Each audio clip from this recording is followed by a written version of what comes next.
Broadcasting live from the Business RadioX studios in Atlanta, Georgia, it's time for Atlanta Business Radio. Brought to you by OnPay, Atlanta's new standard in payroll. Now, here's your host. Lee Cantor here, another episode of Atlanta Business Radio, and this is going to be a fun one. But before we get started, it's important to recognize our sponsor, OnPay. Without them, we couldn't be sharing these important stories. Today on Atlanta Business Radio, we have Melissa Brogdon with FourthParty. Welcome. Thank you, Lee. Super happy to be here. Well, I'm excited to learn what you're up to. Tell us a little bit about FourthParty. How are you serving folks? Absolutely. So FourthParty provides modern solutions to legacy problems within the legal space, and it's particularly catering towards mediators and arbitrators. And that's just like a lot of words to essentially say we focus on negotiators, those middlemen who help everyday people navigate things like car accidents, divorces, custody battles, or even landlord-tenant disputes. We just help them do their job better. So what's an example of ways that you help them do their job better? Absolutely. So FourthParty is really focused on making sure that a negotiator can access case files securely anytime, anywhere. The pandemic really exacerbated a problem that's existed for decades in the legal space, which is legacy paper-based systems can't be accessed in a remote world. So we really make the process of accessing that information easier, more secure, with tools for communication, document storage, as well as data and insights. And really, we mirror that process. The experiences that they've had, sort of those time-honored traditions that are a part of the negotiation process, we just make that a little bit easier so that our adoption of our tool can be a little bit faster for them. Now, is faster kind of a double-edged sword for lawyers?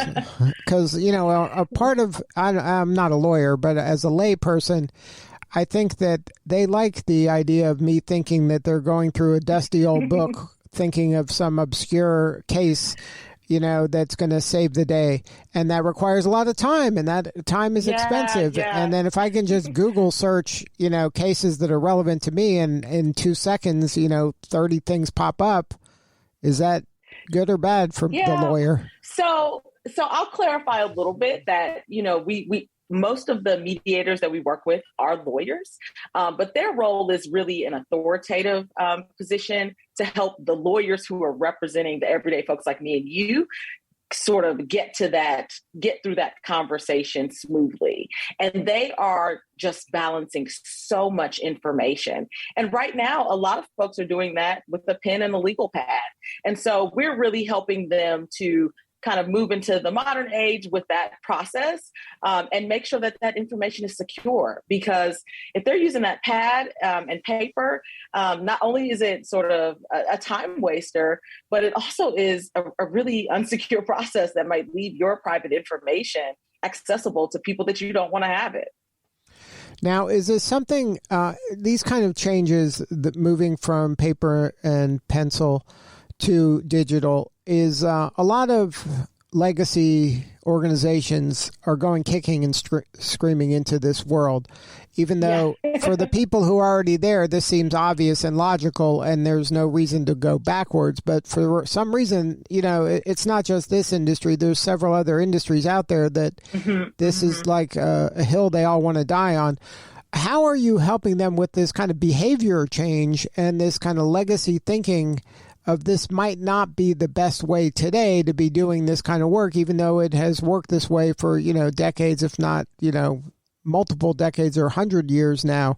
Right, right.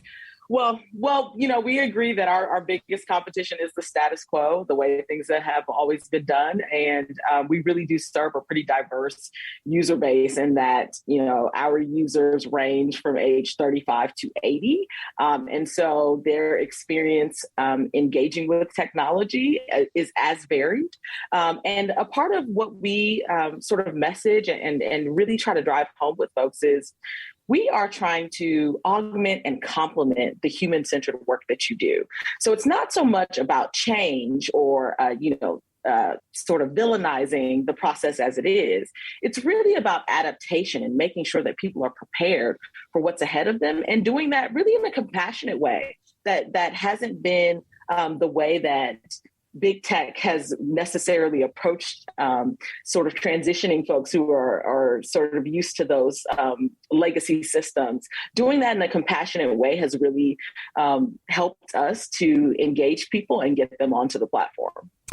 Now, in a lot of SaaS projects like yours and companies like yours, the aim is always for the aspirin, not the vitamin, right? I'm trying to solve a problem that is dire and not something that would be nice to solve down the road.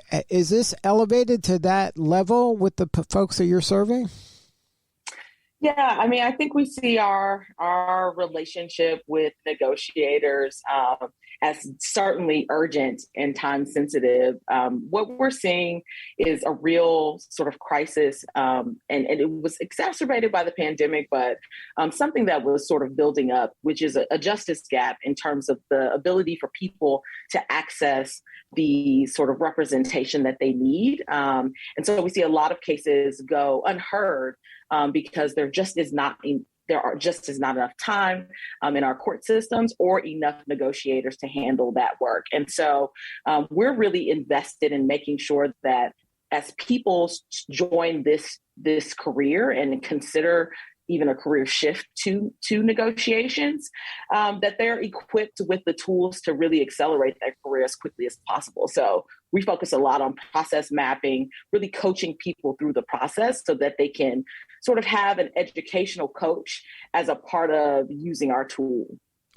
Now, do you have a story you can share about how maybe somebody who was skeptical or, just decided to take the leap into your platform were able to use that in order to, to win something or to gain something and maybe surprise their client? Absolutely. So, the reason that we thought of building this tool was a personal challenge. It really started with a family meeting between myself and my husband, who is a mediator, who's mediated over 200 cases virtually. And he was faced with an individual reaching out to him for some information about a negotiation that he actually wasn't able to settle. And he spent an hour literally throwing sheets of paper over his shoulders, trying to find the detail that person was looking for. And that was really the light bulb moment for us, that there needed to be a way for people to access that information in a much easier way, and also save that time on the negotiator side to be able to, update and move that process along. And so if you think about that as just one small example of the ways that people are losing time, and then in turn, the people who are actually bringing the conflict to bear are the ones who suffer as a result of that. As costs, skyrocket and they lose time in that process. So it really is a pain point that we experienced personally, and a part of us being able to collaborate and bring this sort of universal tool to bear is really something that was a response to a challenge we faced ourselves. Now, being an emerging brand, is identifying that ideal client is one of the biggest challenges. Have you been able to kind of hone in on, who the persona of this ideal client is, this negotiator? Is it a judge? Yeah. Is it a lawyer? Is it a mediator? Do you know who this person is that is the most likely to consider this? Yeah, so we're hyper focused on alternative dispute resolution firms, and those are organizations that really help negotiators with that administrative load, booking, and all of the things that come along with going into a negotiation that really aren't a part of that active negotiation process. But we're also thinking about that solo neutral, a person who's probably been practicing at least 10 to 15 years, maybe a little bit disenchanted with their experience as an attorney. Maybe the work-life balance isn't the right fit for them. And so they're considering a shift into the mediation space or have already certified. And they're looking for a way to turn this from really a side hustle from the beginning into a second career. And then with Fourth Party, that person doesn't have any of that legacy thinking. This is kind of a fresh idea for them, and this enables them to get up and running faster. A little bit. I mean, we still face the fact that, they are coming out of the legal space. And so whatever notions and experiences and habits, they still bring those to Fourth Party. And so we do still have to challenge some of that thinking. But, as we engage with early career neutrals and folks who are, in that age range, they have a little bit more experience with technology. They're using it every day. They're engaging with customer relationship management systems in prior experiences. And so they do have some reference points. Again, the fact that our tool really mirrors some of those time-honored traditions that they're used to doing in a paper-based system, it feels more familiar than a tool that maybe has been built by someone who isn't truly an industry expert. So now, what's your backstory? Had you been involved in software as a service before or technology before? Yes. So my background is actually in nonprofit operations. And then I was working part-time for the past 7 years, supporting my husband's law firm, who is also my co-founder of Fourth Party. And so I got to watch sort of, deal with some of those administrative pain points and problem solve around that. So when we were first thinking about a solution to, having to rifle through all those papers and throw them over his shoulders, we went through several different iterations of using, up to a dozen different applications to create some kind of workflow management tool for him.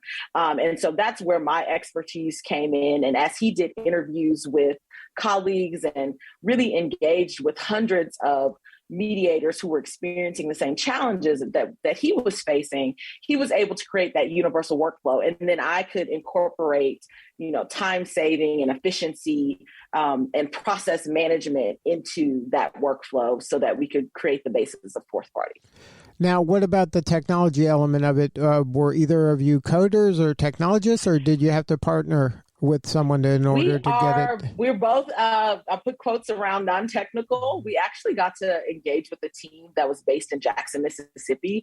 Some really smart young engineers who were really excited about the opportunity to jump into this kind of work. And so they actually had some limited experience, but really ambitious. And they were the ones that brought, Fourth Party's MVP to the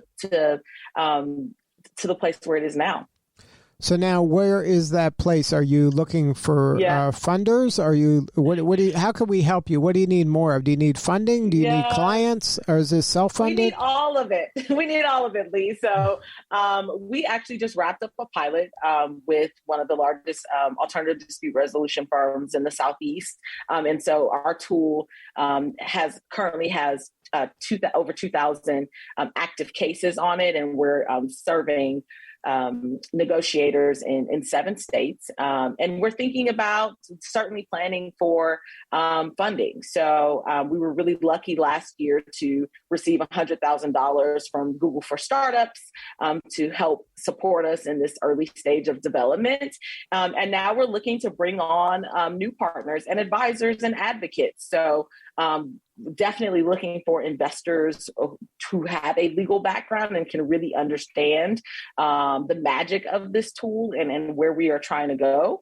But also looking for those advisors and advocates who can be a part of our team and coach us and support us as we accelerate into this new realm. So right now we are super hyper focused on building a really high quality tool and making sure that we are able to serve the new firms that we bring on this quarter and then the next really well. Well, congratulations on all the success. If there is someone out there that wants to learn more about Fourth Party, what is the website? They can reach us at Fourth Party, and it's spelled out FOURTHPARTY.app. Connect with us. We would love to talk. We're always looking to have conversations with mediators, lawyers, judges, anyone who might be interested in using the tool, but really, again, with a focus on building the right tool for people. We want to understand their pain points and would love to have a conversation. Good stuff. Well, again, congratulations on all the success. You're doing important work, and we appreciate you. Thank you, Lee. Thank you. All right, this is Lee Cantor. We'll see you all next time on Atlanta Business Radio.